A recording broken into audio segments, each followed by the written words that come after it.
अखंड विश्वाला शांतीचा संदेश देणारे महाकारुणिक तथागत भगवान बुद्ध, त्याचप्रमाणे आम्हाला जे आमचे उद्धार करते सम्यक संबुद्ध बोधिसत्व परमपूज्य डॉक्टर बाबासाहेब आंबेडकर यांच्या कार्यास व गुणास पंचांग प्रणाम. The Buddhist society of India अर्थात भारतीय बौद्ध महासभा या संस्थेच्या राष्ट्रीय अध्यक्षा आणि बौद्धजनांच्या राजमाता ममता सागर मीराताईजी आंबेडकर यांच्या वायुव्य गतीने चाललेल्या धम्ममंगल कार्यास पंचांग प्रणाम. या संस्थेचे राष्ट्रीय सल्लागार प्रकाशदत्ता बाळासाहेब आंबेडकर यांनाही सस्नेह जय भीम. या संस्थेचे कार्याध्यक्ष भीमराव यशवंतराव आंबेडकर यांनाही सस्नेह जय भीम. भारतीय बौद्ध महासभा शाखा अणुशक्तीनगर विसर्जित मंडळा व बौद्ध मित्र मंडळ अणुशक्तीनगर यांच्या संयुक्त विद्यमाने जे वर्षावास प्रवचन मालिका आयोजित करीत आहोत आणि या वर्षावास पुष्पमालिकेचे आजचे 9वे पुष्प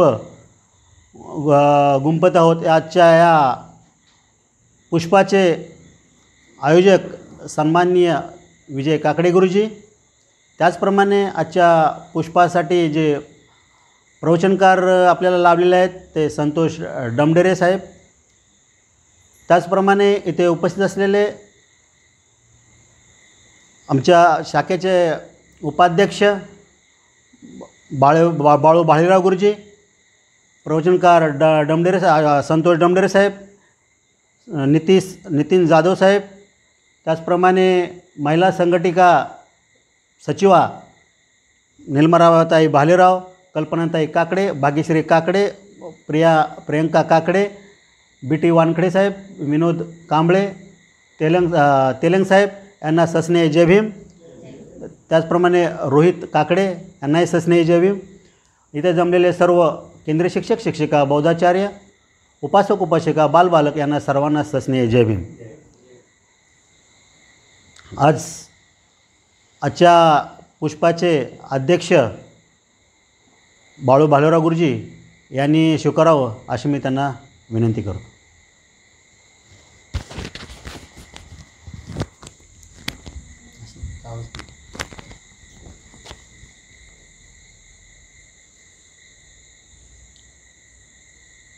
आदर्शांना वंदन करून मी आज इथे आदरणीय गणपतचंदन शिवे यांनी दिलेल्या सूचनेला सर्वानुमते अनुमोदन देत आहे.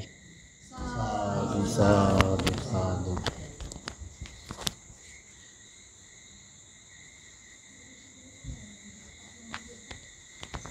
सर्वांना जय भीम. इथे अध्यक्षाने जो सूचना दिली त्याला आम्ही करतो. पुढचं कास्टकार चंद्रशिवानी समाज. जय भीम. साधु साधु साधु. मी रोहित काकडे यांना विनंती करतो त्यांनी बुद्धांच्या चरणी पुष्प अर्पण करायचं आहे.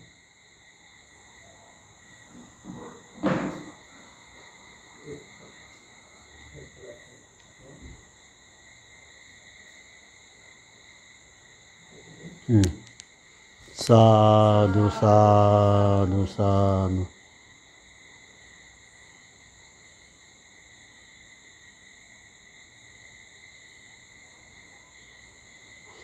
त्याचप्रमाणे विजय काकडे गुरुजी यांना विनंती करू त्यांनी बाबासाहेबांच्या पुतळ्यास हार अर्पण करायचा. चला झालं चालेल. तर आयोजकाचं सगळं असल्यामुळं आपण काही नाही.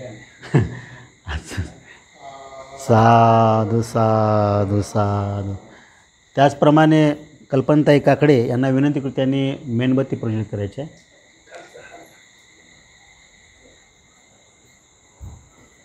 आरामात.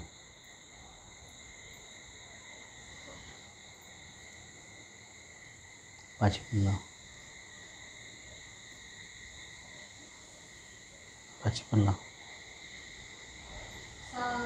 साधू साधू साधू.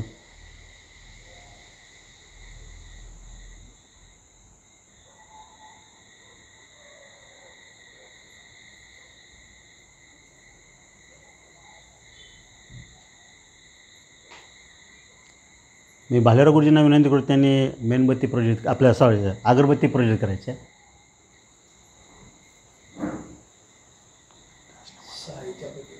हां दोघीला बी कर सांगतो.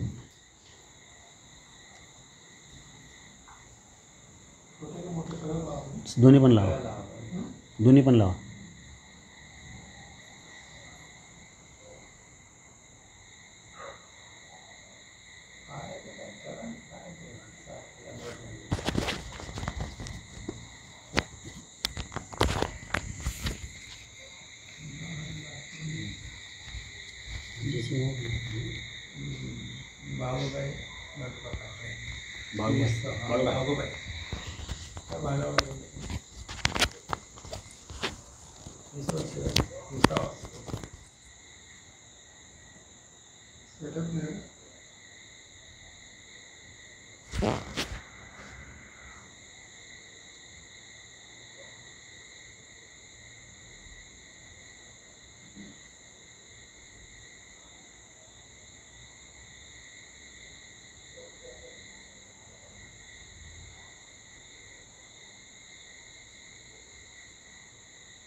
थोडं लांब ठेवा असून.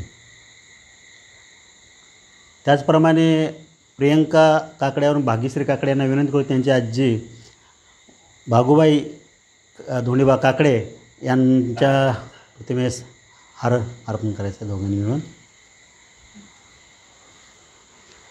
आज भागूबाई धोंडीबा काकडे यांचा 20वा स्मृती दिन आपण साजरी करत आहोत. त्यानिमित्ताने आज काकडे गुरुजींनी पुष्प आयोजित केलेलं आहे.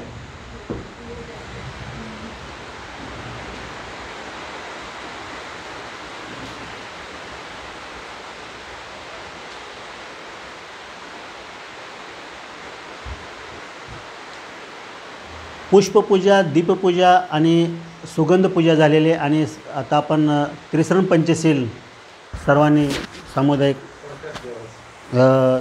आणि वंदनसूत्र पण ग्रहण करणार आहे सर्वांनी.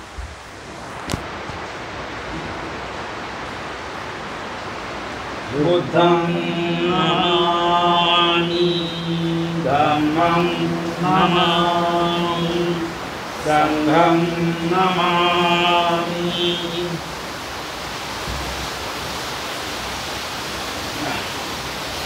नमो तस्स भगवतो अरहतो सम्मा सम्बुद्धस्स.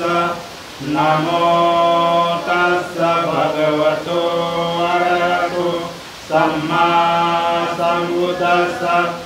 नमो तस्स भगवतो अरहतो सम्मा सम्बुद्धस्स. बुद्धं शरणं गच्छामि धम्मं शरणं गच्छामि संघं शरणं गच्छामि द्वितीयंपि बुद्धं शरणं गच्छामि द्वितीयंपि धम्मं शरणं गच्छामि द्वितीयंपि संघं शरणं गच्छामि तृतीयंपि बुद्धं शरणं गच्छामि तृतीयंपि धम्मं शरणं गच्छामि तृतीयंपि संघं शरणं गच्छामि पाणातिपाता वीरमणि शिक्षापदं समादयामि अभिन्नदाना वीरमणि शिक्षापदं समादयामि कामेषु मिथ्याचारा वीरमणि शिक्षापदं समादयामि मुसावादा वीरमणि शिक्षापदं समादयामि सुरामेरयमज्जपमादठाना वीरमणि शिक्षापदं समादयामि साधु साधु साधु वनगन्धं गुणोपेतं एतं कुसुमसन्तति पूजयामि मुनीन्द्रस श्रीपादसरोवरे पूजेमि बुद्धं कुसुमेन नेन उयेन मीतेन लभाविमुखं पुष्पं मिलायति यताय धम्मे कायो तथा याति विनाशभाव घनसारपदीपेन दीपेन तमदंसिना त्रिलोकदीपं सम्बुद्धं पूजयामि तनोनुदं सुगन्धिकाय वदनम् अनन्तगुणगन्धिना सुगन्धिना गन्धेन पूजयामि तथागता बुद्धधम्मश्च संघं सुगततन्वा धातुगर्भे लङ्काय जम्बुदीपे त्रिदशपूर्वरे नागलोके च धूपे सभ्ये बुद्धस्य बिम्बे सकलदशदिशे केशरोमादिधातु वन्दे सर्वेऽपि बुद्धं दशबलतनुज बोधिचेत्यं नमामि वन्दामि चेत्यं सर्वं सर्वठानेषु प्रतिष्ठितं सार्वैकधातु महाबोधि बुद्धरूपं सकलं सदा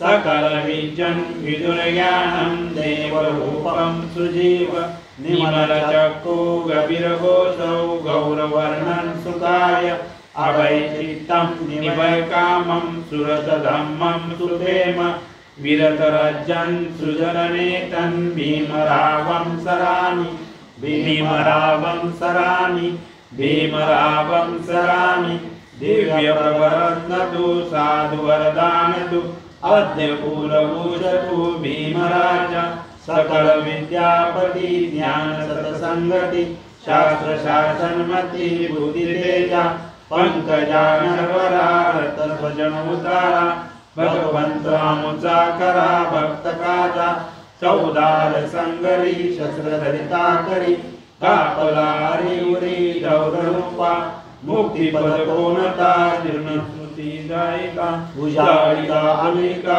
मार्गसाजा राष्ट्रघटनाकृति शोभते भारती महामानव बोलती सार्थसंज्ञा शरण बुद्धास शरण धम्मास शरण संघास मी भीमराजा भीमराजा भीमराजा विपतिपटी विहाय सब संपत्ति सिद्धिया सब रोगा विनाशाय भवेदिगायुदायकं सब दुःख विनाशाय भवे निब्बाण संदिके भन्ते अनुग्रहवद्वा परितं वृत्तमङ्गलं समन्ता चक्रवालेषु अत्र गच्छन्तु देवता सदम्मुनिराजस सनन्तु सगमोपदम् धम्मश्रवणकालो अयं वदन्ता धम्मश्रवणकालो अयं वदन्ता धम्मश्रवणकालो अयं वदन्ता हे सन्ता सन्तचित्ता शरणं शरणं एतं लोकं तरेव भूमा भूमाच देवा गुणगणा व्यावता सब्बकाल एते अयन्तु देवावर कनकमय मेरुराजे वसन्तो संतो संतोषेन्दु मुनिवरं वचनं सोत्तु मग्गस्मगा सभ्येषु चक्रवालेषु यक्कदेवास ब्रह्मणो यामेहि कथं पुय्यं सर्वसम्पत्तिसाधकं सवेशानुमोदित्वा समगा शासनरता पमालायितावन्तु अरकासु विशेषदो शासनस्वलोकश्च प्रीतो भवतु सर्वदा शासनपिच लोकश्च देवा रक्षन्तु सर्वदा सन्धि सुखीवन्तु सर्वे परिवारीयतनो अनिन्दास्मनावन्तु ससभ्ये यातिभिः राजतो वा चोरतो वा मनुष्यतो वा अमनुष्यतो वा अग्नियतो वा उदकतो वा पिशाचतो वा कानुगतो वा कणकटतो वा नक्षतो वा जनपदरोगतो वा असदम्मतो वा असंदिग्धो वा अशुकृशतो वा चंडोति असमीगुण उकर हि विचिक मणिसप्प दीपे अचतरच सुकरमयिष यक्करकदादि नानाभयतो वा नानारोगतो वा नानापतो वा सभ्ये अर्घांसु सब पापस अकरण कुशलस उपसंपदा सचित परियोदपनं एतं बुद्धानुशासनं धम्मचरे सुचरितं नतं द्विचरितं चरे धम्मचारी सुखं सेति अस्मि लोके परमि च न तावता धम्मधरो यावता बहुवासति यो धम्मं सुतुवन धम्मकायेन पसति सवे धम्मधरोति यो धम्ममपमज्जति सवे सन्ता सुखी होन्तु सवे होन्तु सुखेमिनो सभ्ये भद्राणि पश्यन्तु मा कश्चित् दुःखमागम यानि भूतानि समागतानि भूमानि वायानि अनन्तलिके सभेश भूता सुना भवन्तु अतोऽपि सकच सुनन्त भाषितं तस्मै भूता निशामेत सभ्ये मेतं करोतं मनुष्यपजाय दिवाचरतोच अर्ध्य बलि तस्मै निरक्षत अपमतम् अष्टगुणो सचितं बुद्धगुणो अनन्तो धम्मगुणो अनन्तो संघगुणो अनन्तो माता पिता गुणो अनन्तो आचार्य गुणो अनन्तो भवतु सर्वमङ्गलं रक्षन्तु सर्वदेवता सर्वबुद्धानुभावेन सदा सन्ति भवन्तु ते भवतु सर्वमङ्गलं रक्षन्तु सर्वदेवता सर्वधर्मानुभावेन सदा सन्ति भवन्तु ते भवतु सर्वमङ्गलं रक्षन्तु सर्वदेवता सर्वसङ्गानुभावेन सदा सन्ति भवन्तु ते इचितं पचितं तुय्यं क्षिप्रमेव समेजतु सवे प्रयन्तु चित्तसङ्कल्पा चन्दोपनरसोयता आयुरारोग्यसम्पत्ति सर्वसम्पत्तिमेव च सतो निपाणसम्पत्ति इमिनाते समेजतु साधु साधु साधु।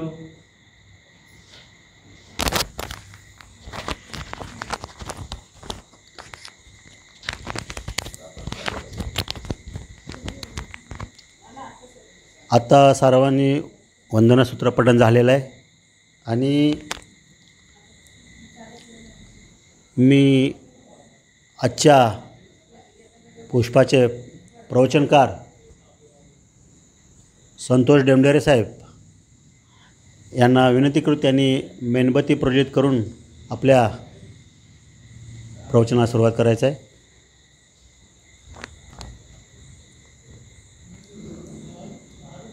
तत्पूर्वी मी थोडक्यात आपल्याला डमढेरे साहेबांविषयी सांगू इच्छितो की डमढेरे साहेब आपल्या BRC मध्येच आपल्या कार्यरत आहेत आणि त्यांचं एवढं म्हणजे धम्माच्या मार्गावर आरूढ आहेत. आणि तुम्हाला थोडक्यात आठवत असेल, गेल्या वर्षी आपण एक युवा पायलटचा आपण जे सत्कार केला होता, ते जे सचिन डमढेरे हे यांचे चिरंजीव आहेत. आणि आणखीन एक दुसरी आनंदाची आणि अभिनंदनाची जी गोष्ट सांगायचं म्हटलं तर, ह्या वर्षी म्हणजे गेल्या वर्षी जी 10वीची एक्झाम झाली, त्या एक्झाममध्ये समीक्षा त्यांची कन्या यांनी 89% मार्क मिळवून खरोखरच आपल्या 3 नंबर शाळेत चांगल्या प्रकारे त्यांची गुणवत्ता झालेली आहे. म्हणजे धम्माच्या मार्गावर गेल्यानंतर साहेबांनी किती म्हणजे हे होतं आहे हे त्यांनी थोडक्यात सांगितलेलं आहे. तर मी जास्त वेळ न घेता मी डमढेरे साहेबांकडे त्यांना माईक सुपूर्द करतो आणि त्यांच्या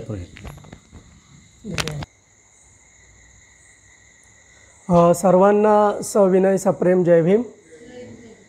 आज मला इथे बौद्ध रहिवासी आपलं बौद्ध मित्र मंडळ अणुशक्तीनगर लुंबिनी वन बुद्ध विहार इथे मला आज वर्षावासाच्या 9व्या पुष्पासाठी बोलवलं. कार्यक्रमाचे जे अध्यक्ष आहेत भालेराव सर, त्यांची परवानगी घेऊन मी प्रवचनाला सुरुवात करतो.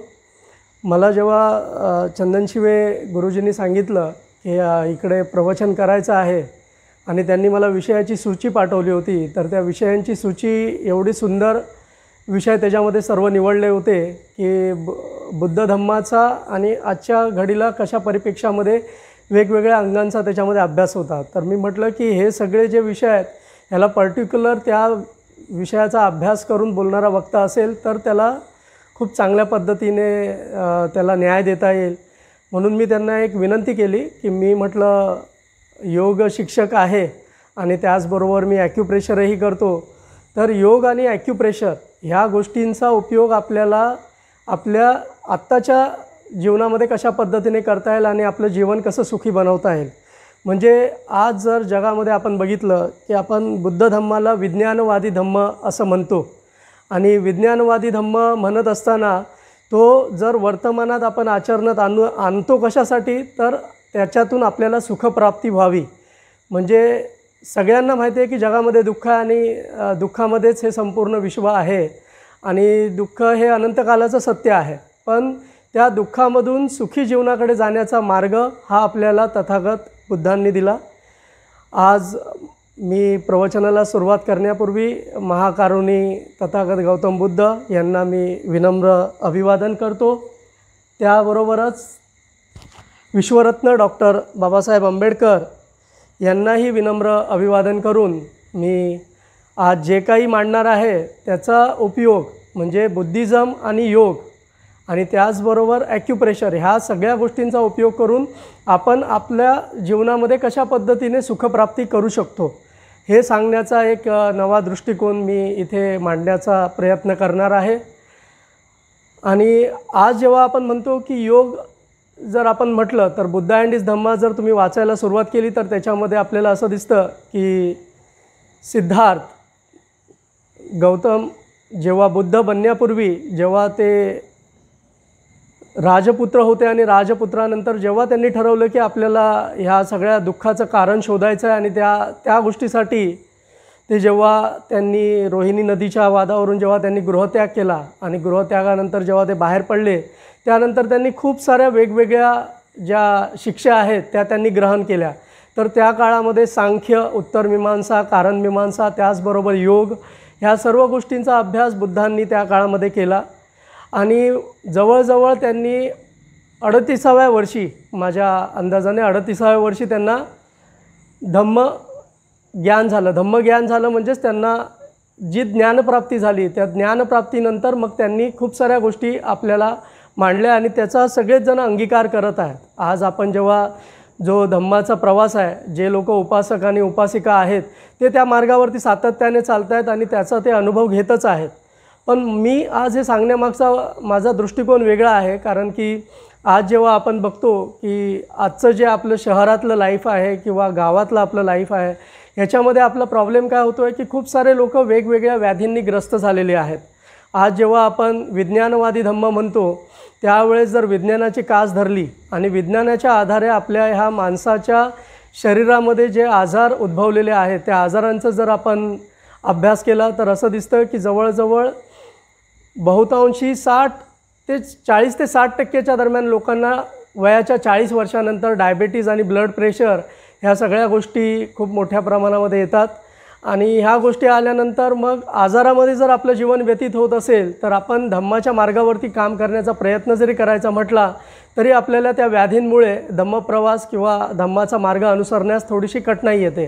म्हणून मी असा विचार केला की जर आपण सांगड घातली की योग म्हणजे काय आहे, तर आता योगाचा जो गुरु म्हणून सांगितलं जातं पतंजली, तर बऱ्याच लोकांना आपल्या बुद्धिस्ट बांधवांना कदाचित माहिती असेल, पण ते योगामध्ये खास करून सांगितलं जात नाही की पतंजली हा जो योगाचा गुरु आहे तो नालंदा विश्वविद्यापीठातला विद्यार्थी होता. म्हणजे बुद्धांच्या धम्मानंतर सम्राट अशोकाने जेव्हा धम्माचा पूर्ण विकास पूर्ण जगामध्ये पसरवला आणि त्याच्यानंतर जी विश्वविद्यापीठं तयार झाली नालंदा, तक्षशिला, तर नालंदा विश्वविद्यापीठामधून योगाची पहिल्यांदा माहिती आणि योगाचं ज्ञान पतंजली ह्या व्यक्तीने किंवा त्या माणसाने ते पतंजली ह्या गुरुने ते ज्ञान घेतलं.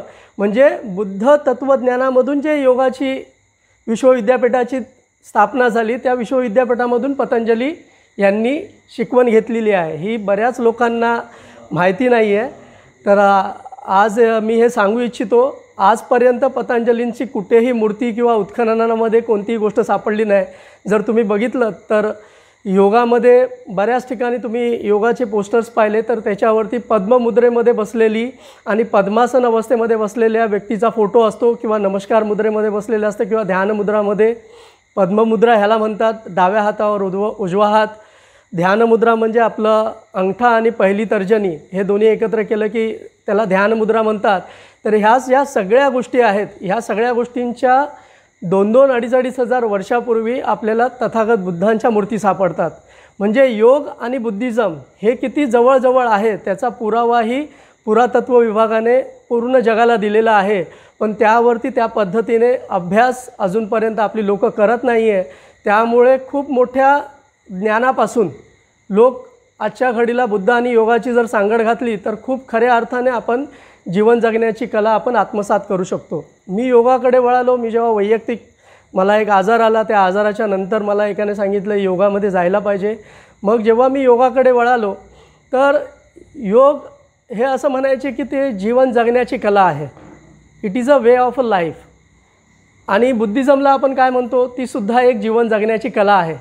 मग नंतर जेव्हा मी योगामध्ये आलो आणि योगामध्ये मी त्या सगळ्या गोष्टी करत गेलो तेव्हा मला असं कळत गेलं की जेव्हाही आपण सांगतो की आपल्या शरीराला आपण सांगतो की आता माझा हा हात इकडे आला पाहिजे, दुसरा हात तिकडे गेला पाहिजे, पण बऱ्याच वेळेला आपलं पोट वाढलेलं असतं, आपल्या शरीराचे अंग स्टीफ झालेले असतात आणि तेव्हा ते जात नाही. म्हणजे आपण आपल्या शरीराला ज्या सूचना देतो, काही काळानंतर जेव्हा आपलं वय होतं किंवा शरीर स्थूल होतं त्यावेळेस शरीराला सूचना देतो, शरीर ते मानत नाही. आपलं शरीर स्वतःचं त्याला मी सूचना देतो आहे तर ते मानत नाही, तर मी इतरांना सूचना दिल्या तर ते त्यांनी का मानाव्यात. म्हणजे मी ह्या पद्धतीने बुद्धिझमला पहिल्यांदा अनुभवलं योगामध्ये की वेगवेगळे आसन आहेत, त्याच्यामध्ये खूप सारी तुमची शरीराची फ्लेक्झिबिलिटी इम्प्रूव्ह होते. आणि फ्लेक्झिबिलिटी इम्प्रूव्ह होत असताना तुम्हाला असं समजून येतं की मी माझ्या शरीराला ज्या ज्या सूचना देतो आहे, जे जे आसन करण्यासाठी सांगतो आहे ते तर त्याला जमत नाही. आणि आपण अपेक्षा काय करतो की मी सांगितलं ते माझ्या मुलाने ऐकायला पाहिजे, मी सांगितलं ते माझ्या पत्नीने ऐकायला पाहिजे, अशा पद्धतीने आपण अट्टहास करतो. आणि बुद्धिझम सांगते की जिथे अपेक्षा आहे तिथे दुःख आहे आणि जिथे आपण अपेक्षा ठेवतो तिथे दुःख येते. योगामध्ये आम्हाला प्रामुख्याने शिकवलं जातं की आपली स्पर्धा कोणाशीच नसते. आपण आपल्या शरीराचा आणि मनाचा संबंध श्वासाच्या द्वारे जोडायचा असतो आणि तो जोडत असताना मन आणि शरीर याचा संबंध जसा जसा प्रस्थापित होत जातो तसं तसं आपल्याला अनुभूती येत जाते. आणि जर बुद्धिझम बघितलं तर हा अनुभवाचा मार्ग आहे. आज बुद्धिझमवरती हजारो लोक प्रवचन देणारे आहेत, पण जोपर्यंत ते त्या मार्गावरती अनुसरण करत नाहीत तोपर्यंत त्यांना अनुभव येत नाही. हा जो प्रकार आहे हाच प्रकार मी माझ्या योगाच्या ह्या 10 वर्षाच्या प्रवासामध्ये अनुभवला. आणि म्हणून मला असं वाटलं की आपल्या लोकांना आपण ह्या गोष्टी समजावल्या पाहिजेत की योगाच्या माध्यमातून आपण कशा पद्धतीने स्वतःला अगदी आरोग्यदायी आणि निरोगी, आणि जर आपलं शरीर सुदृढ असेल तर त्याच्यामध्ये निरोगी मन राहण्यास आपल्याला पटकन, म्हणजे healthy mind always rest in healthy body. म्हणजे आपण असं, हा जो वाक्प्रचार आहे हा कसा आहे की जर शरीर निरोगी असेल तर निरोगी मन व्हायला जास्त काळ लागत नाही, पण जर आपलं शरीर आजारी असेल आणि आपलं मन निरोगी असेल तरी पण आपल्याला त्या शरीरामुळे आपल्याला त्या सर्व गोष्टी करण्यासाठी अडचण येते. तर ह्या दृष्टिकोनातून आपण आपल्या शरीराकडे सुद्धा लक्ष द्यायला हवं. ह्या दृष्टिकोनातून मी योग आणि ॲक्युप्रेशर म्हणजे काय की मी स्वतः जेव्हा अभ्यास केला योगाच्या माध्यमातून, अगोदर मी ॲक्युप्रेशर खूप अगोदरपासून प्रॅक्टिस करत होतो. तर योगामध्ये आता समजा एखाद्याला कमरेचं दुखणं आहे, त्याने योगामध्ये प्रॅक्टिस सुरू केली तर योगामध्ये खूप साऱ्या अशा प्रॅक्टिसेस आहेत की त्याच्याने त्याचं बॅक पेन दूर होतं. पण ॲक्युप्रेशरचे असे काही पॉईंट्स आहेत की ते तुम्ही स्वतःच, आपलं आरोग्य आपल्या हातात. म्हणजे बुद्ध सांगतात की अत्तदीप भव, म्हणजे स्वयंप्रकाशित व्हा. तसंच निसर्गाने आपल्या शरीरामध्ये जी काय दुखणी होतात त्याचे भरपूर सारे जे त्याचे उपाय आहेत ते आपल्या शरीरामध्येच दिलेले आहेत, आपल्या दोन्ही हातामध्ये, दोन्ही पायांमध्ये दिलेले आहेत. तर त्या संदर्भामध्ये सुद्धा मी तुम्हाला एक 5 ते 10 मिनटाचं नंतर हे करेन. तर आपण योगाचं सेशन सुरू करताना माझा असा विचार आहे की आपण त्याचा अनुभव घेऊया. अनुभव घेताना आपल्याला समजेल की आपल्याला त्याच्यामध्ये किती बेटर फील होतं. तर त्यासाठी मी फक्त आपला जो महायान पंथी जो आपला बुद्धिझम आहे त्याच्यामध्ये ओम पद्मनेभी नमः हा मंत्र आहे. तर ओम हा शब्दसुद्धा बुद्धिझममधूनच आलेला आहे. म्हणजे महायान पंथीमध्ये जेव्हा ओम या शब्दाचा उच्चार बऱ्याच 2-2.5 हजार वर्षापासून होतो आहे आणि त्याच शब्दाला नंतरच्या काळामध्ये योगमध्ये आणलं गेलेलं आहे. तर त्या एका शब्दाने आपण सुरुवात करूया. त्यासाठी मी काही सूचना देईल, त्या सूचनांप्रमाणे आपण सगळ्यांनी बसायचं आहे. तर प्रत्येकाने क्रॉसलेग पोश्चरमध्ये बसा. पद्मासन, अर्धपद्मासन किंवा सुखासन. सुखासन म्हणजे काय, सिम्पली मांडी घालून आरामदायक स्थितीमध्ये तुम्ही बसू शकता. सुखासनामध्ये बसल्यानंतर तुमचे जे दोन्ही हात आहेत ते अंगठा आणि पहिलं बोट ह्याच्या टिप्सला, म्हणजे त्याच्या अग्रभागाला एकत्र करा आणि त्याला आपल्या मांडीवरती ठेवा. ही झाली ध्यान मुद्रा. त्यानंतर आपण आपले डोळे बंद करायचे आहेत. बघा तुम्ही कशा पद्धतीने बसलेले आहात त्यावरती तुम्ही ध्यान द्या. डोळे बंद करून आपल्या एक अवयवावरती मी माझी जशा सूचना येतील त्या सूचनेप्रमाणे तुम्ही लक्ष केंद्रित करायचं आहे. तुम्ही ब्रॉड बेस आसनमध्ये बसलेला आहात. तुमच्या स्पायनल कॉलमकडे लक्ष द्यायचं आहे. मेरुदंड, मज्जारज्जूकडे लक्ष द्या. Spine should be erect, shoulder little bit back, elbows near to your body, lumbar region ahead. पाठीचा कणा हलकासा कमरेमध्ये पुढे येईल, छाती हलकीशी पुढे, खांदे मागच्या बाजूला आणि तुमची चिन पॅरलल टू ग्राउंड. आपण आता एका आधार आसनामध्ये बसलो, म्हणजे कुठल्याही एका सुखासनामध्ये आपण बसलेलो आहोत. पण जेव्हा आपण त्या आसनामध्ये बसलो तर आपण किती बारीक बारीक गोष्टींकडे लक्ष दिलेलं आहे त्याचा तुम्ही अभ्यास करा. आपण काय केलं, पहिल्यांदा ब्रॉड बेस आसनमध्ये बसलो. त्यानंतर तुमची जी चिन आहे किंवा हनुवटी आहे ती तुम्ही जमिनीच्या समानांतर आणली. म्हणजे फक्त एका आसनामध्ये बसताना आपण कितीतरी बारीक गोष्टींकडे लक्ष दिलं. आपल्याला नेहमी असं सांगितलं जातं की बुद्धिझममध्ये की वर्तमानामध्ये जगायला पाहिजे. म्हणजे बुद्ध नेहमी सांगतात आपल्याला की आपण वर्तमानामध्ये जगायला पाहिजे. वर्तमानामध्ये जगणं म्हणजे नक्की काय ह्याचा मी नेहमी विचार करत राहायचो. तर मला ह्या योगच्या माध्यमातून असं कळालं की जर आपण बुद्धिझममध्ये वर्तमानात जगायला शिकवतात तर जे पण आपण आसन करतो त्या आसनामध्ये जर आपण अगदी छोट्या छोट्या गोष्टींकडे लक्ष दिलं, ज्या पद्धतीने आपण आता ह्या आसनामध्ये बसताना एक एक बारीक गोष्टीकडे लक्ष दिलं तर आपण वर्तमानामध्ये राहतो. याचा अर्थ काय की आपण जी कोणती गोष्ट करतो त्याच्यामध्ये जर आपण आपलं परिपूर्ण मन जोडलं आणि एकाग्रता केली तर आपण त्या स्थितीमध्ये वर्तमानात जातो. आता हळूच आपल्या श्वासावरती लक्ष केंद्रित करायचं आहे.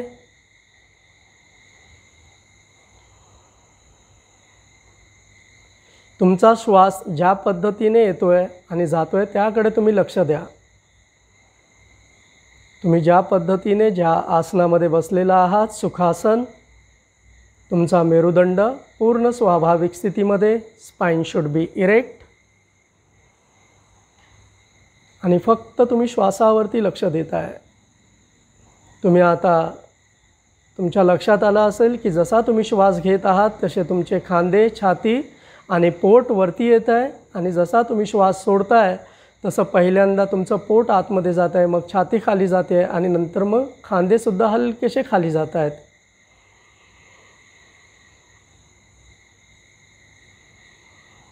बुद्धिझम आपल्याला जसं निसर्गाकडे नेतं त्या पद्धतीने, जसं आपण एखाद्या मडक्यामध्ये पाणी भरायचं असेल तर पहिला खालचा भाग, मग मधला भाग आणि मग वरचा भाग भरला जातो, त्या पद्धतीने तुम्ही आत्ता अनुभवत असाल की जेव्हा तुम्ही श्वास घेताय तो पहिल्यांदा पोटामध्ये, नंतर छातीमध्ये आणि मग खांद्यापर्यंत येतोय.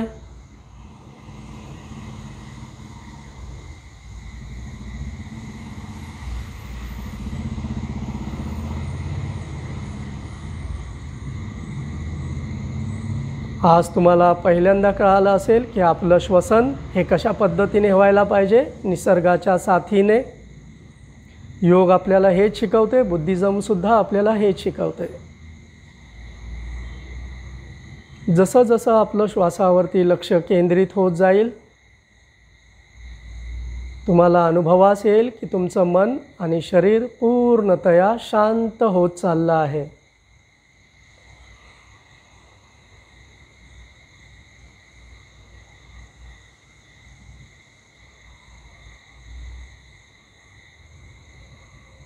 आता 5 वेळा आपण ओमकार चॅन्टिंग करणार आहोत. Take a deep breath.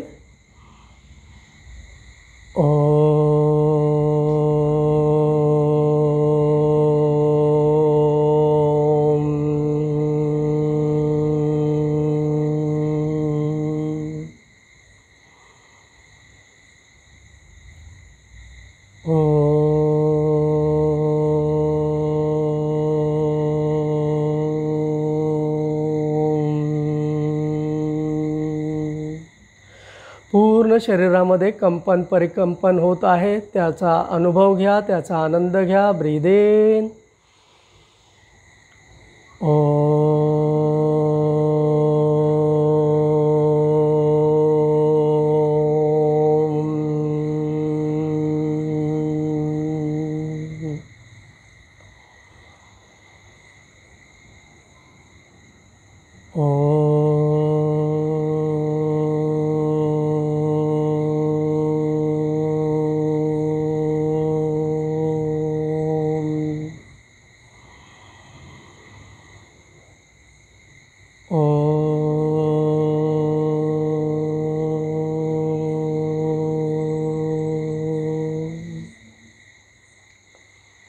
मला खात्री आहे की तुम्ही अनुभवलं असेल की ओमकार चॅन्टिंग करताना पूर्ण शरीरामध्ये जे व्हायब्रेशन झालं, परिकंपन झालं, त्याचा तुम्ही आनंद घेताय.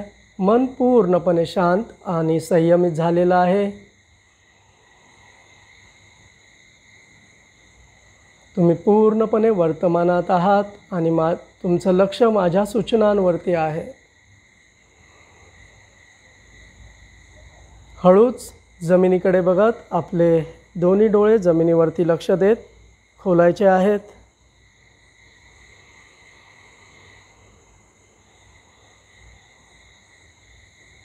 जो प्रभाव ओंकार साधनेचा तुमच्या संपूर्ण शरीरावर झाला त्याचा थोडा वेळ आनंद घ्या.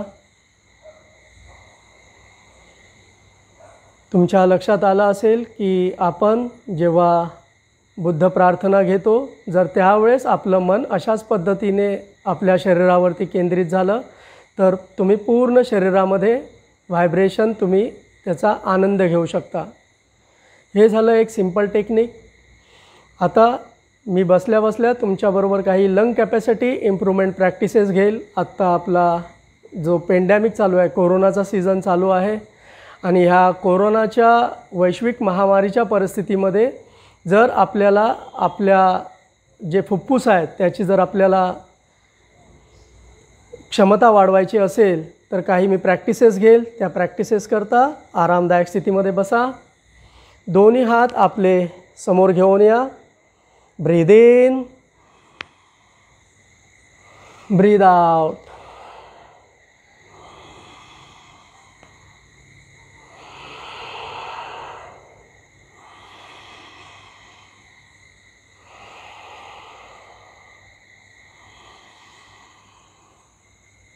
श्वास घेताना हलकंसं डोकंसुद्धा वरती चीन अप. आता आपल्या भावनांना त्यासोबत जोडायचं आहे. जेव्हा तुम्ही श्वास घेणार तेव्हा पूर्ण विश्व माझं आहे आणि मी पूर्ण विश्वाचा आहे. Breathe in. The world is mine.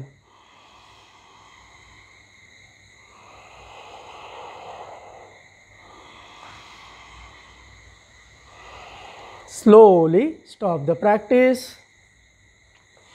तुमच्या श्वासावरती लक्ष द्या, त्याचा अनुभव घ्या. पूर्ण नेसल पॅसेज कॅव्हिटी पूर्णपणे क्लिअर झालेली आहे.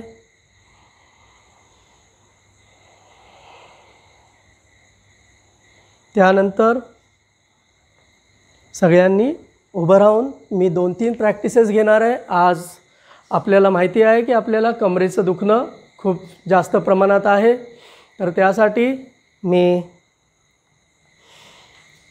हलकासा बॅक पेन रिलिव्हिंगसाठी काही स्टँडिंग प्रॅक्टिसेस तुम्हाला दाखवणार आहे. पहिल्यांदा दोन्ही हातांना आपल्या कमरेच्या मागे घेऊन ह्या पद्धतीने खांदे मागच्या बाजूला आणि दोन्ही आपले जे बाहू आहेत त्यालाही मागे खेचायचं आहे आणि कंप्लीट बॅकवर्ड बेंडला जायचं आहे. कंप्लीट बॅकवर्ड बेंड गेल्यानंतर आपल्या श्वासावरती लक्ष द्या.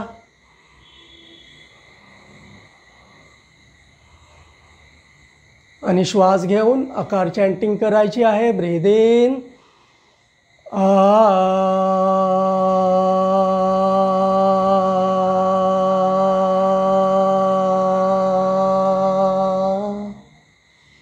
स्लोली पुन्हा समस्थितीमध्ये यायचं आहे.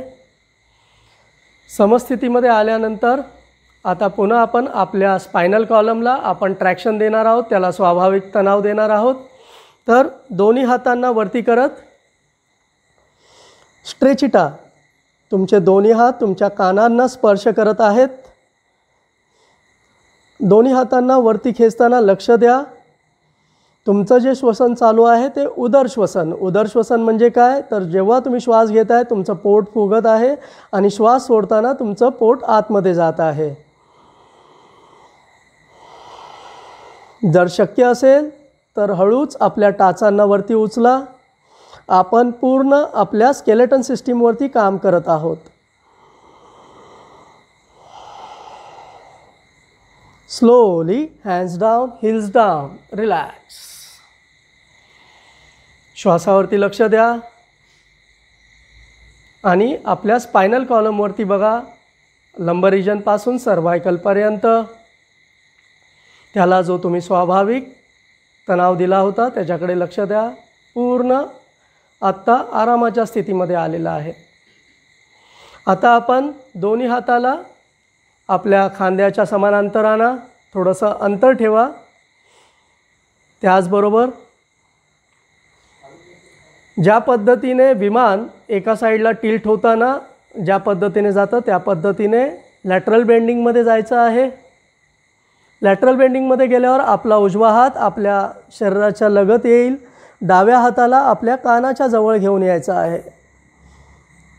आता लक्ष द्या की तुमची राईट साईडचं जे रिपकेजेस आहेत त्या पूर्ण contract. Left side rib cages expansion. Feel that. थोडा वेळ ह्या पद्धतीत राहिल्यानंतर हळूच सेंटरला येत अपोजिट साईडला सेम ॲक्शन करायची आहे. आता तुमचा डावा हात शरीराच्या जवळ आणि उजवा हात कानाच्या जवळ. जेव्हा उजवा हात कानाजवळ न्याल त्यावेळेस तुमचा जो हाताचा पंजा आहे तो वरती राहील आणि उजवा हात पूर्ण बाहूमध्ये सरळ, ढोपरापासून सरळ राहील. तो असा बेंड न करता एकदम सरळ ठेवायचा आहे. Slowly come in centre. Relax. आता योगामध्ये असं सांगितलं जातं की ज्याचा स्पायनल कॉलम ज्याचा मजबूत आहे तो तरुण आहे. म्हणजे वयाचा त्याच्यामध्ये संबंध नाही आहे. ज्याचा स्पायनल कॉलम म्हणजे पाठीचा कणा ज्याचा मजबूत तो तरुण. म्हणून योगामध्ये खूप सारे जे पोश्चर्स आहेत ते पाठीच्या कण्याला धरूनच केले जातात. हळूच खाली बसायचं आहे. खाली बसून मी सिटिंग पोश्चरमध्ये आपण अजून एक सेम आसन घेऊया. त्याचं नाव आहे पर्वतासन. कोणत्याही क्रॉस लेग पोश्चरमध्ये बसा. पद्मासन, अर्धपद्मासन और Sukhasana which is comfortable to you. तुमचे दोन्ही हात नमस्कार मुद्रेमध्ये घेऊन या. बघा की तुमचा ढोपरापासून जो हात आहे तो जमिनीशी समानांतर. दोन्ही हातावरती जास्त प्रेशर न देता दोन्ही हातांना हळूहळू वरती आणायचं आहे. दोन्ही हात जेव्हा तुमच्या माथ्याच्या समोर येतात थोडा वेळ तिकडे थांबा. त्यानंतर दोन्ही हातांना आपल्या डोक्यावर घेऊन जाऊन हळूहळू ढोपरापासून हात सरळ करत दोन्ही हातांना वरती खेचायचं आहे. हलकेसे दोन्ही हात कानाच्या मागच्या बाजूला जातील. Feel the self traction of a spine. बघा तुमच्या मेरुदंडामध्ये कुठे तणाव आहे, कुठे खिचाव आहे त्याच्यावरती लक्ष द्या. योग म्हणजे काय तर आपण जी काय गोष्ट करतोय त्याबरोबर आपलं लक्षसुद्धा त्यावरती जोडलेलं आहे. मन आणि शरीर यांचा संबंध आपण श्वासाच्या माध्यमातून जोडतो आणि आपण वर्तमानात राहतो. तुमचं श्वसन उदर श्वसन. परत येण्यासाठी हळूहळू दोन्ही हातांना पहिलं डोक्यावर घेऊन यायचं आहे आणि नंतर पुन्हा दोन्ही हातांना खाली घेऊन यायचं आहे. Slowly relax. श्वासावरती लक्ष द्या.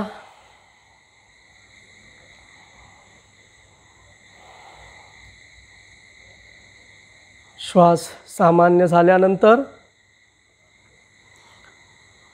योग आणि बुद्धिझम योगमध्ये आम्हाला शिकवलं जातं की अष्टांग योग. अष्टांग योग हे जर आता आपण म्हटलं तर बुद्धिझममध्ये आपल्या अष्टांगिक मार्ग आहेत. तर अष्टांगिक मार्गामधूनच अष्टांग योग हे आलेलं आहे. जर आपण अष्टांगिक मार्ग बघितले तर ते कोणकोणते आहेत. सम्यक दृष्टी. सम्यक दृष्टीचा अर्थ काय होतो तर निसर्ग नियमाविरुद्ध कोणतीही गोष्ट होऊ शकते ही गोष्ट न मानणे. म्हणजे जे काही नैसर्गिक नियम आहेत ते निसर्ग नियमाप्रमाणेच सगळ्या गोष्टी होणार.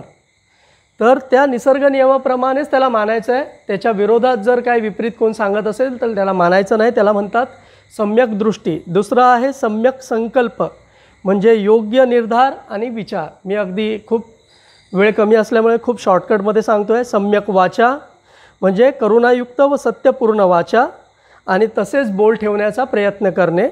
सम्यक कर्मांत म्हणजे उत्तम कर्म म्हणजेच योग्य कृत्य करणे. सम्यक आजीविका वाईट मार्गाने आपली उपजीविका न करता ती सन्मार्गानेच करणे. सम्यक व्यायाम वाईट विचार निर्माण झाल्यास त्याचा त्वरित नाश करणे.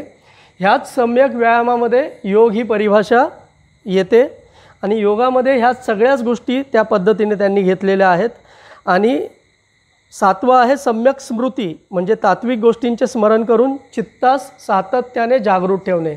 आपण योगामध्ये जेव्हा एखाद्या आसनांमध्ये जातो तेव्हा आपल्या चित्ताला जागृत करतो आणि त्या पोझिशनमध्ये, त्या आसनामध्ये गेल्यानंतर शरीरावरती कुठे कुठे प्रभाव होतो आहे, मनावरती कुठे कुठे त्याचा परिणाम होतो आहे, ह्या दोन्ही गोष्टींची सांगड आपण सातत्याने घालत असतो.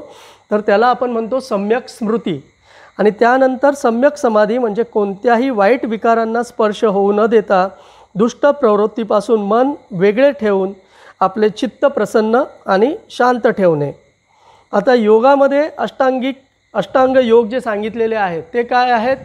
यम, नियम, आसन, प्राणायाम, प्रत्याहार, ध्यान, धारणा आणि समाधी, हे अष्टांग सांगितलेत. त्याच्यामध्ये परत यमामध्ये त्यांनी वेगळ्या 5 गोष्टी सांगितल्या, त्याच्यानंतर नियमामध्ये सांगितल्यात. म्हणजे अष्टांगिक मार्गामधूनच त्याचं मिश्रण घेऊनच योग हे केलं आहे. आणि आज जगभरामध्ये जो योगाचा प्रचार आणि प्रसार वाढतो आहे त्याचं मूळ कारणच ते आहे की त्याला बुद्धिझमची जोड आहे, त्याला बुद्ध धम्माचा जोड आहे. त्यामुळे संपूर्ण जगामध्ये लोक पटकन ह्या मार्गाकडे वळत आहेत.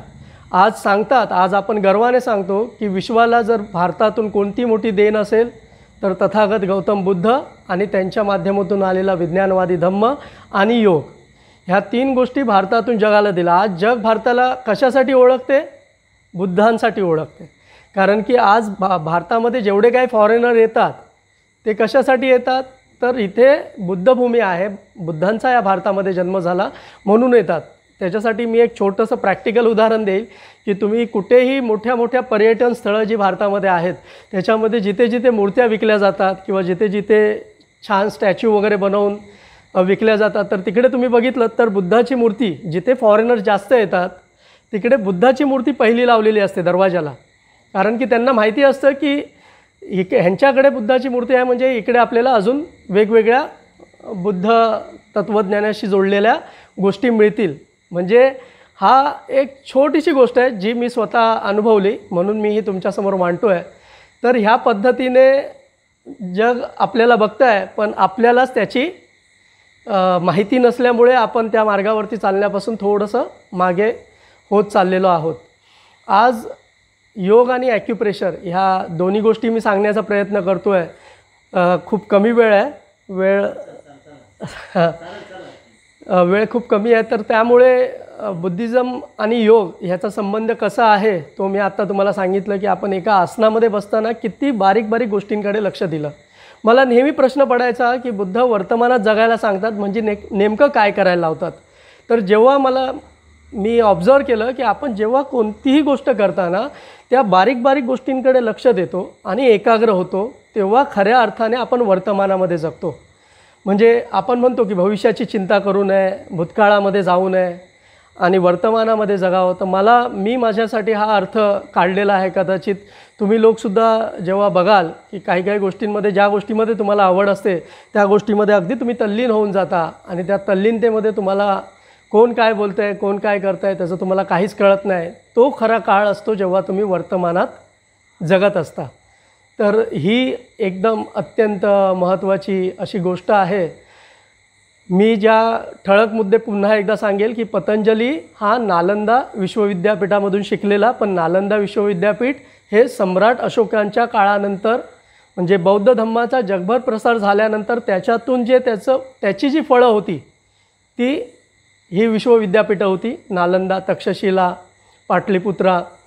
तर ह्या जे म्हणजे आता तक्षशिला जे आहे ते पाकिस्तानमध्ये येतं, नालंदा बिहारमध्ये आहे. म्हणजे त्या काळामध्ये खूप मोठ्या प्रमाणामध्ये नालंदा विश्वविद्यापीठाला जेव्हा जाळण्यात आलं किंवा जेव्हा त्याला आग लावण्यात आली तेव्हा त्याच्यातून 1.5 महिना ते जळत होतं. एवढं लिटरेचर त्या काळामध्ये लिहून ठेवलेलं होतं. आणि त्याच्यातही जे चायनामधून जे चायनीज लोक त्यावेळेस आपल्या विश्वविद्यापीठ होतं. विश्वविद्यापीठ म्हणजे काय तर पूर्ण जगभरातून लोक त्या विद्यापीठात शिकायला येत होते.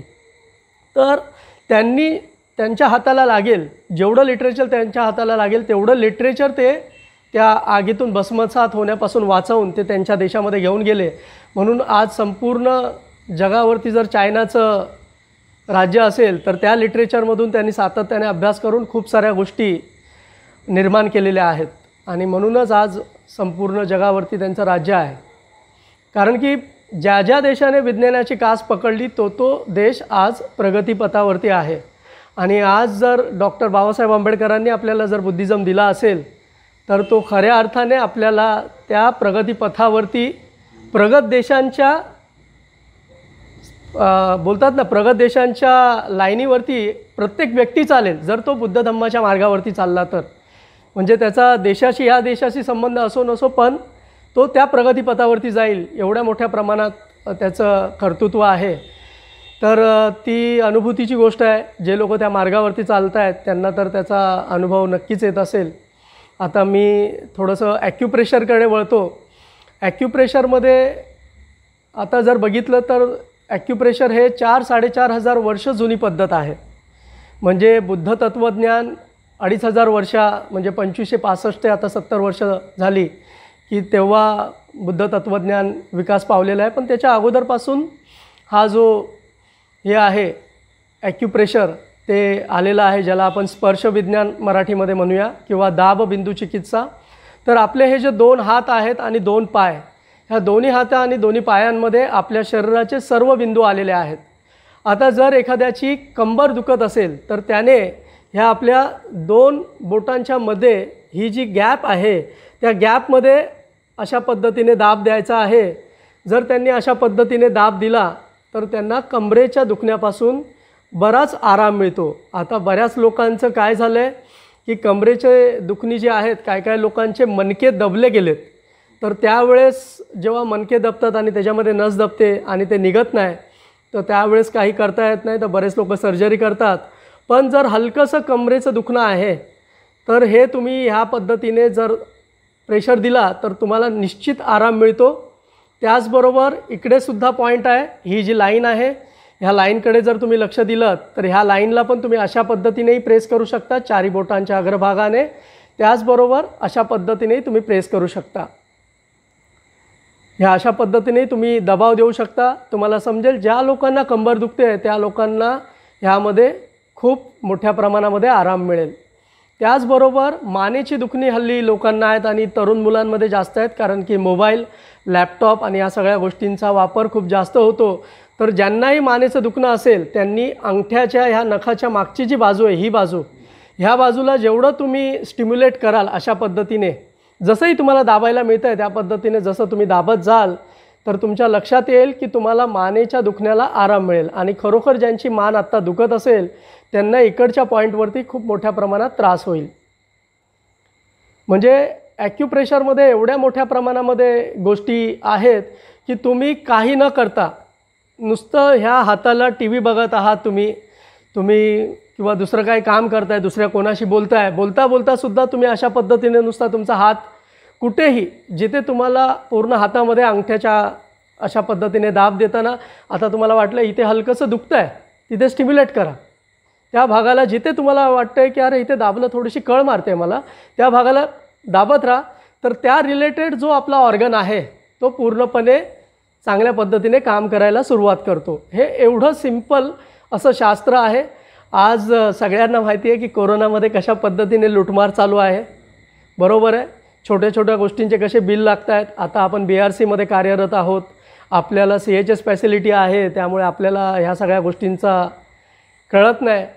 म्हणजे जे आपण म्हणतो ना की निसर्ग नियमाप्रमाणे आपल्याला चालायचं आहे, तर निसर्ग नियमाप्रमाणे जस्ट आपण हे काम करतो आहे. आता मी सिंपल ह्याच्यामध्ये सांगण्याचा प्रयत्न करेल की हात जर आपण हा असा पकडला हात समोर, तर ही जी 2 बोटं आहेत ना, ही 2 बोटं मधली ते आपले 2 पाय आहेत. लक्षात घ्या, हे 2 पाय आहेत. म्हणजे हे जे बोट आहे तो उजवा पाय, हे जे बोट आहे हा डावा पाय, बरोबर. त्याच्यानंतर ह्या अंगठ्याला जर असं मध्ये घेतलं आपण, म्हणजे हा जो अंगठा आहे ह्याला असं ह्या साईडला मध्ये धरलं तर हे आपलं मेंदू, 2 डोळे इकडे फोल्ड होते हे अशा पद्धतीने. हा मानेचा भाग, हा मानेचा मागचा भाग, बरोबर. आणि इकडून अशा पद्धतीने आल्यानंतर मग इकडे आपली ही 2 फुफ्फुसं, मग त्याच्याखाली आपलं पोट, मग हे सगळं आतमध्ये डिटेलिंगमध्ये आहे. आणि हे जे 2 बोटं आहेत बाजूचे, हे 2 हात आहेत. हे कसे येतात तर हे जे करंगळी आहे ते उजवा हात आणि इकडचं जे पहिलं बोट आहे ज्याला आपण तर्जनी म्हणतो हा डावा हात. जर एखाद्याला डाव्या हातामध्ये ढोपर दुखतं आहे तर त्याने ह्या बोटाच्या ह्या मधल्या पेराला जर स्टिम्युलेट केलं तर त्याचं ढोपर दुखत असेल तर ते दुखणं बंद होऊन जातं. एवढं साधं आणि सोपं आणि सरळ शास्त्र आहे. सेम ह्या हाताला पण आहे. ह्या हाताला काय होतं तर हा जो डावा हात आहे ह्या डावा हाताचं हे जे बोट आहे हे आपला डावा हात म्हणजे ह्या हाताची करंगळी डावा हात. बघा असं जेव्हा तुम्ही बघाल तर ते उलटं फिरतं, एवढं लक्षात ठेवायचं. आणि ही जी तर्जनी आहे हा उजवा हात आहे. हे 2 पाय आहेत. मी काय सांगितलं मगाशी की हा जो भाग आहे हा दाबला की आपल्याला कमरेच्या दुखण्याला आराम मिळतो. म्हणजे काय दोन्ही पायांच्या मागच्या बाजूला काय येते पाठीचा कणा येतो. म्हणजे हे एवढं बेसिक शास्त्र आहे की फक्त जरी आपण एवढी गोष्ट समजून घेतली तरी आपल्याला खूप मोठ्या प्रमाणामध्ये लाभ मिळतो. जनरली तुम्ही बघाल की आज बऱ्याच लोकांना खांद्यापासून इकडे कळ मारते, मागच्या बाजूला कळ मारते, हातामध्ये कळ मारते, कोणाला इकडे असं दुखत राहते. तर ही जी सगळी दुखणी आहेत आपली ती मानेच्या दुखण्याशी रिलेटेड आहेत. मानेच्या दुखण्याशी रिलेटेड आहे म्हणजे नक्की काय तर आपला हा जो मानेचे मणका आहे मानेच्या मणक्यामध्ये जवळजवळ 7 असे छोटे छोट्या मणक्यांचा सेट आहे. त्याला आपण सर्वायकल C7 म्हणून त्याला संबोधतात मेडिकल टर्मिनॉलॉजीमध्ये. म्हणजे ह्या 7 मणक्यांच्या मधून आपली जी स्पायनल कॉर्ड आहे म्हणजे एक मज्जारज्जू आहे, एक असा रशीसारखा पिळदार भाग आहे जो आपल्या ह्या सगळ्या हड्डींच्या मधून जातो. जेव्हा आपले हे स्नायू वीक होतात म्हणजे हे मानेचे जे आजूबाजूचे जे स्नायू आहेत ह्याला आपण कुठल्याही प्रकारची एक्झरसाइज न दिल्यामुळे हे वीक होतात. आणि हे वीक झाले की ते जे स्नायू आहेत हे वीक झाल्यावरती हा जो 14 ते 18 किलोचं वजन आहे आपल्या चेहऱ्याचं साधारण एक नॉर्मल वेट मी सांगतो आहे, कोणाचं 20 किलो पण असू शकते, मोठं डोकं असेल तर 14 ते 18 किलो इन जनरल वजन आहे. तर हे स्नायू हे झेलत नाहीत आणि ते मणक्यांवरती पडते आणि मग ते मणके जसे हवे तसे दबतात आणि तुमची नर्व जी आहे जी तुमची स्पायनल कॉलमची जी स्पायनल नर्व आहे ती काय होते ती मेंदूला जी संदेश वहन करते, ब्लड सर्क्युलेशन नाही करत. लक्षात घ्या. आता हा मोबाईल मला उचलायचा आहे तर किती ताकद लावायला पाहिजे हे मोबाईलला उचलताना आता एवढी ताकद लावली तर नाही उचलला जात आहे पण नाही अजून घट्ट पकडायला पाहिजे. तर ही जी सेन्सिंग सिस्टीम आहे ही आपल्या ब्रेनला त्या स्पायनल कॉर्डच्या माध्यमातून जातं. मी खूप टेक्निकली पण थोडंसं समजावण्याचा प्रयत्न करतो आहे कारण की ह्या गोष्टींमध्ये अशा पद्धतीने कोणी सांगत नाही. तर लक्षात येईल तुमच्या की स्पायनल कॉर्डमधून ह्या मणक्यांच्यामधून बारीक बारीक नसा निघून आपल्या पूर्ण दोन्ही हातांमध्ये गेलेल्या आहेत. जर तुमचं अगदी बोट जरी दुखतं आहे किंवा ह्या भागामध्ये दुखतं आहे, अंगठा दुखतो आहे किंवा इथे हलकीशी नमनेस आली आहे तर तुमच्या मानेमध्ये प्रॉब्लेम असतो. जर तुम्ही तुमच्या मानेला जे रेग्युलर आपल्याला शाळेमध्ये कवायत प्रकार शिकवले गेले होते म्हणजे मान डावीकडे उजवीकडे वळवायची, वरती करायची, गोल फिरवायची दोन्ही डायरेक्शनमध्ये, तर हे जे छोटे छोट्या प्रॅक्टिसेस आहेत तर ह्या जर तुम्ही केल्यात तर तुमच्या मानेचा आजूबाजूचे जे स्नायू आहेत ते बळकट होतील आणि तुम्हाला हे जे मानेचे जे समस्या आहेत त्याच्यापासून तुम्ही पूर्णपणे निरोगी व्हाल. दुसरी गोष्ट कमरेमधून सेम जसं मानेच्या ह्याच्यातून हाताकडे नसा गेल्या त्या पद्धतीनेच कमरेमधून खाली आपल्या दोन्ही पायाकडे नसा आल्यात. पहिल्यांदा लोकांना टाचा दुखतात, कोणाचा पंजा दुखतो, कोणाचं ही जी मागची पिंडली आहे ती दुखते किंवा गुडघा दुखतो किंवा इथे थाईजमध्ये पेन असतं, मांडीला कधी कधी दुखतं, खूप कळ मारते, माणसं कधी कधी पाय घसरत चालतात किंवा लंगडत चालतात. तर त्यांचं काय होतं हा जो पाठीचा कणा आहे त्याच्यामध्ये 5 कणे आहेत ज्याला आम्ही इंग्लिशमध्ये म्हणतात लंबर रिजन. तर त्या लंबर रिजनमध्ये जे 5 L1, L2, L3, L4, L5 ज्यांना कमरेचं दुखणं आहे त्यांना ह्या सगळ्या गोष्टी माहिती आहेत. काकडे गुरुजींचं तर ऑपरेशन झालं आहे त्यांना तर त्या सगळ्या गोष्टी अगदी माहिती आहेत आणि आता ते खूप छान पद्धतीने एक्झरसाइज करतात. आम्ही रोज सकाळी भेटतोच. तर आजच्या घडीला त्या मणक्यामध्ये काय होतं बघा, तुम्ही जर बघितलं तर आपल्या ह्या ज्या बरगड्या आहेत ह्या 12 आहेत आणि ह्या 12 बरगड्यांना 12 मणके असे जोडलेले आहेत ज्याला आपण थोरॅसिक रिजन म्हणतो. त्या मणक्यांना कधीच त्रास होत नाही आणि ह्या 12 बरगड्यांमध्येच आपले मोठे महत्त्वाचे जे स्नायू आहेत, आपला हार्ट, आपलं लंग्स हे त्याच्या आतमध्ये, त्याला फुल कवरिंग आहे. म्हणजे निसर्गाने काय केलं आहे त्याला चांगल्या पद्धतीने संरक्षण दिलेलं आहे. पण होतं काय, हा जो लंबर रिजनचा जो हिस्सा आहे तो बरगड्यांपासून खाली आणि दोन्ही पाय लटकलेले आहेत. जर तुम्ही स्केलेटन सिस्टीम बघितली तर तुम्हाला असं दिसेल ते 5 मणके ह्या फक्त पोटांच्या स्नायूवरती आहेत आणि जेव्हा आपले हे पोटांचे स्नायू गडबड होतात त्यावेळेस कमरेचं दुखणं चालू आणि पायाची दुखणी चालू होतात. तर जर आपण कमरेच्या दुखण्यासाठी काय करायचं आहे तर सिम्पल ट्विस्टिंग, मी आत्ता दाखवलं ते बॅकवर्ड बेंड, कमरेचं दुखणं असतं म्हणून मी फॉरवर्ड बेंडिंग जास्त घेतलं नाही. तर हे जे काही छोटे छोटे प्रॅक्टिसेस आहेत, जे कवायत प्रकार आहेत, जेवढे कवायत प्रकार आपल्याला शाळेत शिकवले गेले होते, दोन्ही पाय फाकवून आपण दोन्ही पायाच्या अंगठ्यांना आपण एका हाताने आणि दुसऱ्या हाताने पकडतो, त्याला त्रिकोणासन म्हणतात, ते जरी आपण केलं तरी आपल्याला कमरेच्या दुखण्यापासून आराम मिळू शकतो. ज्यांना कमरेचं दुखणं आहे त्यांनी पुढे झुकायचं नाही आहे सुरुवातीला. नंतर जसे तुमचे हे पोटाचे स्नायू आणि पाठीचे स्नायू हे जेव्हा बळकट होत जातात, तुमचा जो मेरुदंड आहे तो स्पायनल कॉलम तो स्वाभाविक परत त्याच्या कंडिशनमध्ये येत जातो. म्हणजे ऑपरेशनने ह्या गोष्टी होत नाहीत. ऑपरेशनमध्ये आपल्याला बरंचसं फसवलं जातं. जर तुम्ही तुमच्या स्नायूंमध्ये बळकटी आणली तर तुमचा जो कणा आहे तो पूर्णपणे बरा होऊ शकतो. म्हणजे कण्याच्या कोणत्याही आजारामध्ये माणूस हा वयाच्या कोणत्याही वर्षी जर त्याने प्रयत्न केला आणि कण्याला व्यवस्थित त्याने एक्झरसाइज दिली तर तो पूर्णपणे मानेच्या आणि पाठीच्या दुखण्यामधून पूर्णपणे बरा होऊ शकतो. मी माझा अनुभव सांगेल. जेव्हा मी म्हणजे माझं लग्न झालं त्यावेळेस माझा मुलगा 1 वर्षाचा होता. मला एवढं कमरेचं दुखणं होतं की मी हॉस्पिटलाइज या काळात झालो होतो. 15 दिवस हॉस्पिटलमध्ये होतो कारण की पाठीचं दुखणंच भयानक झालं होतं.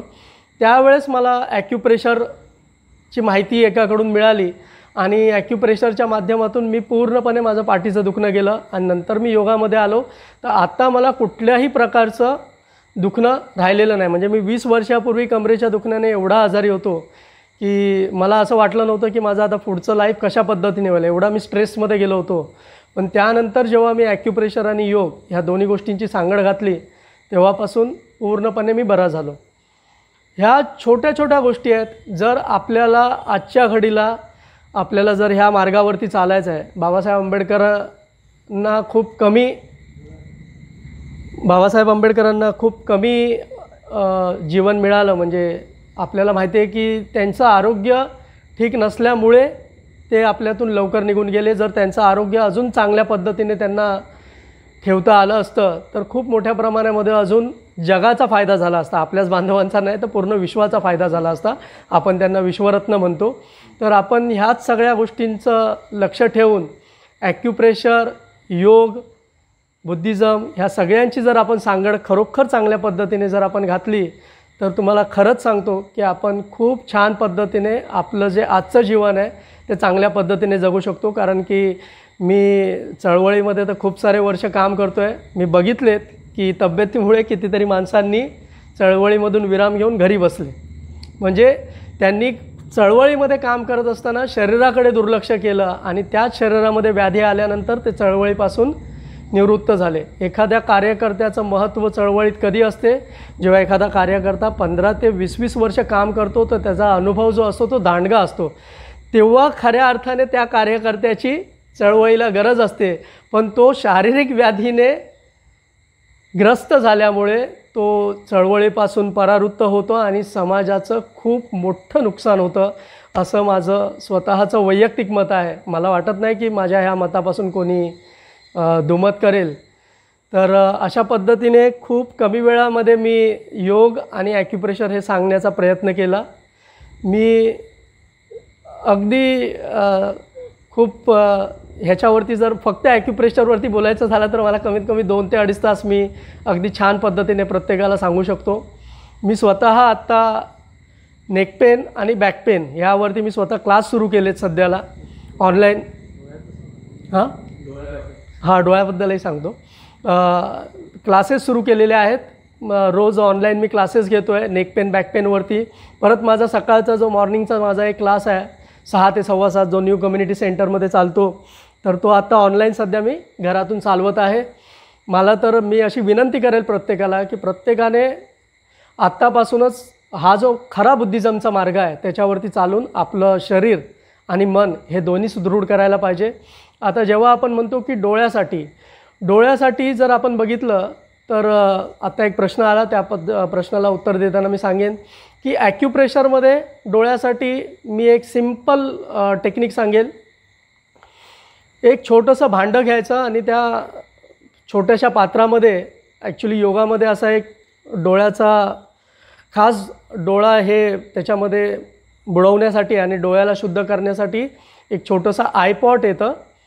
तर त्या आयपॉटमध्ये पाणी घेऊन डोळे आपल्याला धुवायला पाहिजेत. जर तसं नसेल करता येत तर आपल्या ह्या ओंजळीमध्ये वाहत्या पाण्यामध्ये आपण डोळा बंद चालू करू शकतो. हा एक प्रकार झाला ज्याच्याने आपण डोळ्याला आपण स्वच्छ करू शकतो. डोळ्यामध्ये जी काय घाण वगैरे जाते त्याच्यातून आपण त्याला स्वच्छ करू शकतो. दुसरी गोष्ट अशी की आपल्या ह्या डोळ्याच्या आजूबाजूला ही जी खोबणी आहे, ह्या खोबणीच्या आजूबाजूला जवळजवळ 22 पॉईंट आहेत. 22 पॉईंट आहेत. तर ते 22 पॉईंट कशा पद्धतीने प्रेस करायचे, तर हा जो आपल्या अंगठ्याचा हा जो भाग आहे ह्याला इथून हळूवार अशा पद्धतीने सर्कलमध्ये त्या खोबणीवरती आणि इथे आतमध्ये ह्या भागाला इथून सुरुवात करायचं आहे.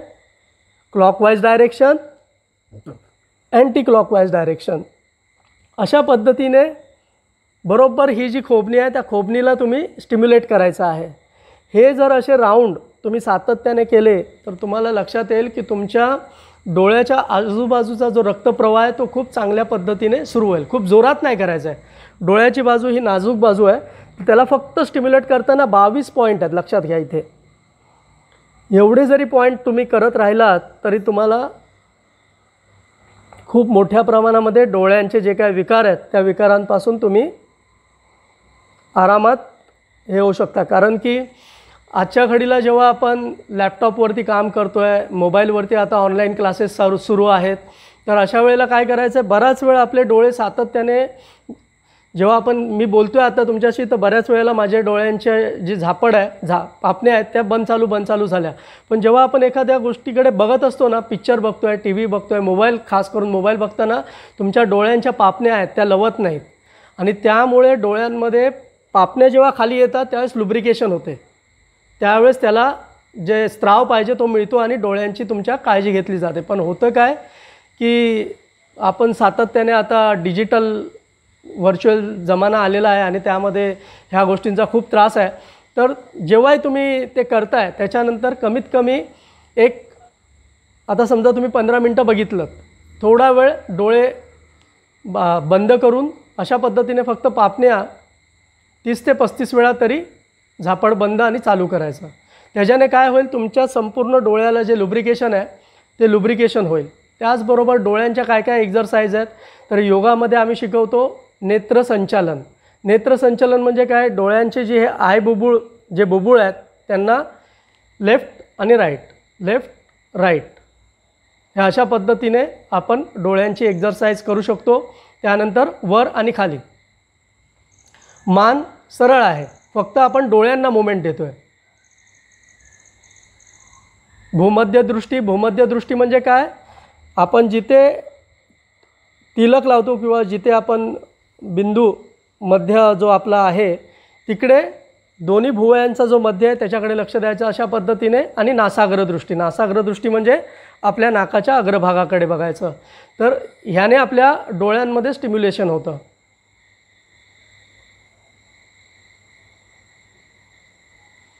आणि त्यानंतर संपूर्ण रोटेशन म्हणजे डोळ्यांची पूर्ण मूवमेंट, क्लॉकवाईज डायरेक्शन आणि अँटी क्लॉकवाईज डायरेक्शन. म्हणजे जे काम आपण मानेबरोबर करतो, राईट लेफ्ट बरोबर आहे, lateral bending up and down, तसंच डोळ्याचे आपण लॅटरल बेंडिंग पण करू शकतो, राईट लेफ्ट पण करू शकतो आणि संपूर्ण रोटेशन. जसं मानेला आपण पूर्ण रोटेशन देतो तसंच डोळ्यांचंही आपण रोटेशन करू शकतो. सिम्पल लॉजिक काय माहिती आहे का, की आपल्याला वेदना कधी होते, मी एक सिम्पल टेक्निक सांगतो. जेव्हा आपण अशा पद्धतीने मारल्यानंतर आपल्याला तिकडे दुखायला लागतं म्हणजे नक्की काय होतं, मी जेव्हा इथे अशा पद्धतीने मारलं आणि मला इथे कळ मारायला लागली आणि थोड्या वेळाने ती कळ निघून गेली. काय होतं नक्की तिकडे, तर तिकडचा जो रक्तप्रवाह आहे तो खंडित होतो. काय होतं, रक्तप्रवाह खंडित होतो. आणि नंतर काय होतं, कळ कधी निघून जाते, जेव्हा तो रक्तप्रवाह सुरळीत होतो. म्हणजे जेव्हाही आपल्या शरीरामध्ये कुठल्याही प्रकारची व्याधी येते तर त्या अवयवाशी होणारा जो रक्तप्रवाह आहे तो खंडित होतो आणि तोच रक्तप्रवाह आपल्याला परत सुचारू रूपामध्ये सुरू करायचा असतो.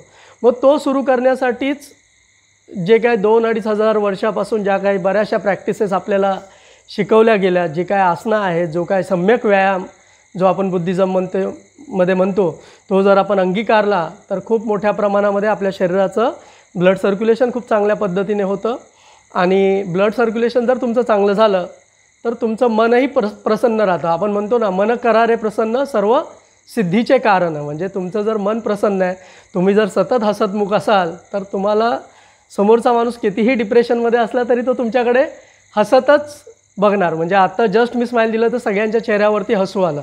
मग ही छोटीशी गोष्ट आहे की आपण असं म्हणतो ना की एक अशी वाकडी रेषा जी बरीच कामं सरळ करते. म्हणजे आपल्या चेहऱ्यावरची अशी एक वाकडी रेषा आहे हास्य, की ती खूप सारी कठीण कठीण कामं, वाकडी तिकडी कामं अगदी अलगद रूपामध्ये सरळ करते. तर मी इथेच थांबेल, खूप उशीर झाला आहे.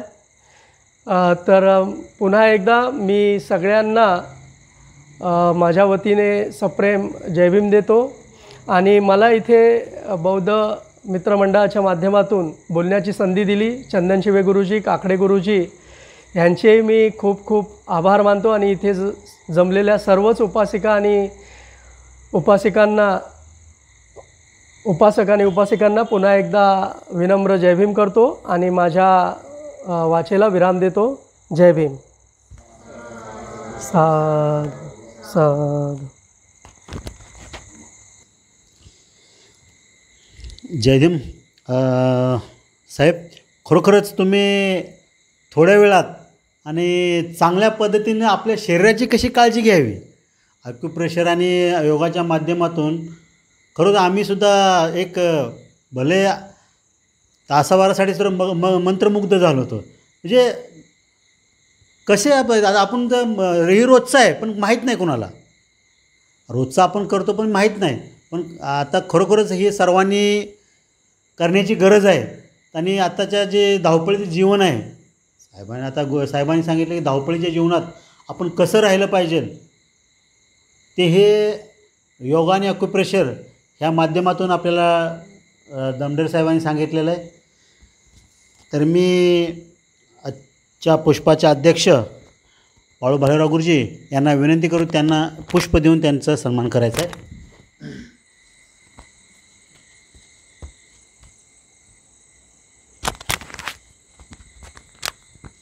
साधु साधु साधु. त्याचप्रमाणे काकडे गुरुजी आणि परिवार यांना विनंती करू, त्यांनी आजच्या प्रवचकांना धम्मदान द्यायचं आहे.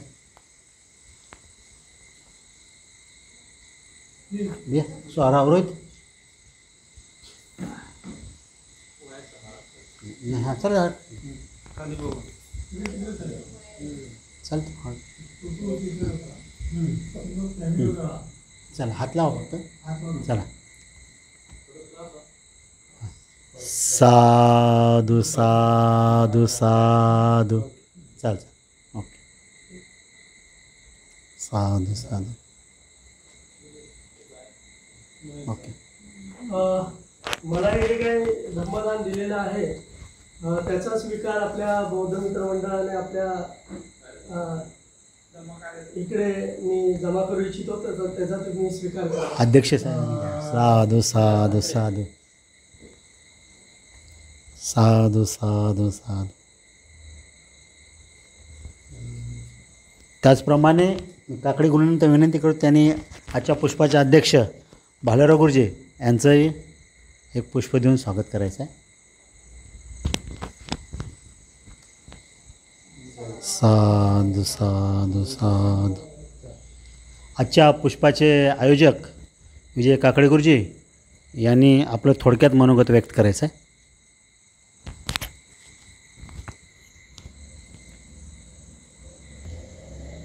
वर्षावासामध्ये आजचं जे पुष्प घेण्याचा भारतीय बौद्ध महासभा आणि बौद्ध मित्रमंडळ या दोन्ही संस्थेने मला जे आयोजन करण्याची संधी दिली त्याबद्दल मी या दोन्ही संस्थांचं, मंडळाचं आणि संस्थेचं आभार मानतो. त्या पदाधिकाऱ्यांचा आभार मानतो. आणि दरवर्षी आईचा हा स्मृतिदिवस असतो, त्यानिमित्तानं विहारामध्ये एक धम्मदान आणि भोजनदान व्हावं हा एक आपला उद्दिष्ट असतो.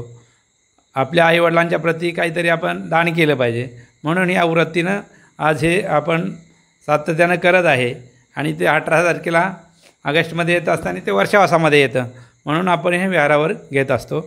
आणि म्हणून मी जे उपस्थित आहेत आज ज्यांनी आपल्या नमडेरे साहेबांनी अक्युप्रेशर आणि योगा याच्यावर अगदी त्यांनी अनुभव स्वतःचा, म्हणजे जसं बुद्धाने आपला स्वानुभवातून जे त्यांना ज्ञान मिळालं ते सांगितलं, तसं त्यांनी स्वतःच्या शरीरावरती किंवा स्वतःच्या ह्याच्यावरती त्यांनी पहिला प्रयोग करून मग ते ह्या मार्गाकडे वळले. त्यांना जो व्याधी होता त्या व्याधीतून ते मुक्त झाले, म्हणून त्यांनी आपल्याला त्या आज इतरांना ते शिकवत आहेत. तर आपण प्रत्येकाने जर ते हे करण्याचा प्रयत्न केला, कारण मला ज्यावेळेला माझं ऑपरेशन झाल्यानंतर डॉक्टरनी जे जे सांगितले व्यायाम ते मी करत असतो. आणि आज म्हणून तर मी 1 तासभर सकाळी साहेबांनासुद्धा सांगितलं की मला व्यायाम करावा लागतो, त्यामुळे मी ड्युटीवर लेटेन असं हे सुद्धा सांगितलं. आणि मग साहेब म्हटलं ठीक आहे. तर ह्या पद्धतीनं आपल्या शरीराकडे आपणच लक्ष देणार आहे, दुसरं कोणी देणार नाही. म्हणून स्वतःसाठी वेळ द्या, स्वतःसाठी थोडा पण वेळ काढून आपल्या शरीरासाठी. कारण सकाळचं ऊन असतं 7, 7:30 ते 8:30, एक अर्धा तास तरी उन्हामध्ये राहिलं पाहिजे. या सकाळी तुम्ही जर लवकर 5, 5:30च्या वेळामध्ये जर गेलात तर तुम्हाला खुल्ली हवा मिळते, त्याच्यामध्ये प्रदूषण कमी असतं. म्हणून सकाळच्या याच्यामध्ये आपण फिरलं पाहिजे. रात्री लवकर झोपा थोडं, आणि सकाळच्या याच्यामध्ये आपण त्याचा अनुभव घेतला पाहिजे, तर तुमचं शरीर निरोगी राहतं. कारण साहेबसुद्धा आणि त्यांची मिसेससुद्धा सकाळी 4:30, 5:15, 5:30ला असतात रनिंगला वगैरे, आणि ते करतात. अशक्य नाही, केलं पाहिजे, शक्य होऊ शकतं. कारण आम्ही करतो आहे ना, आम्हीसुद्धा 12-1 वाजता झोपतो, पण सकाळी बरोबर उठतो 5ला. हे आपण केलं पाहिजे, सातत्यानं केलं तरी ते सुरू होतं, त्याला म्हणतात. बरं, सर्व जे उपस्थित झाले, बालेरावताई आहेत, बालेराव साहेब, तसेच आमचे सरचिटणीस भारतीय बौद्ध महासभेचे चंदन शिवे, कोषाध्यक्ष विनोद कांबळे आणि यांचा परिवार, सर्व ज्यांनी साहेबांनी सांगितलेलं जे हे आहे त्याच्यामध्ये आता आमचा परिवार याच्यात, म्हणजे आमची जास्तीत जास्त मिसेस, तिला आम्ही तेच सांगत असतो. आता किती आपल्या स्वतःच्या शरीरासाठी किती वेळ देते याच्यावरती आहे, बाकी काय नाही, मी तर सांगत असतो. ओके, सर्वांनी आभार मानतो आणि मी माझे 2 शब्द इथेच पुरे करतो. जय भीम, जय बुद्ध, जय भारत.